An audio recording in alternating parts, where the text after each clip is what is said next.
在平阳，社会事继续要来关心已经结婚的艺人阿翔，甲伊好朋友郑欣伫咧街仔路烧金，互人逼讲伊偷食。经纪公司下令讲，两个人演艺工课全面暂停，嘛加减影响到乌龟的节目。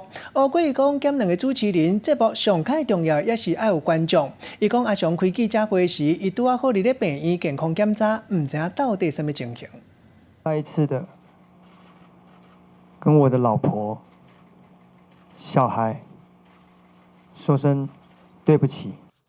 发生偷食的代志，艺人阿翔18号搁一届开记者会室咧，经纪公司嘛宣布阿翔甲谢欣演艺工课全面停工，这声嘛互乌怪外景节目兼两个人主持，赶紧找别个来宾来斗卡手。阿翔昨天开完记者会啊，你的看法怎么样？昨天我在做全身例行性的检查，我在医院。其实当下我是没有看到开记者会。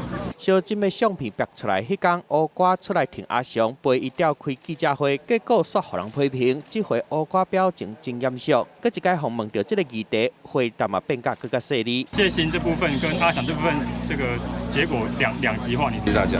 无正面回应，乌瓜的态度变甲较保守。毋过谢欣甲阿翔拢是伊过去节目内底配合甲真好的助手，即马录影兼因两个人，敢毋惊节目会受到影响？任何主持人，包括我即使不在这个节目，你的精神还是会永续的长存。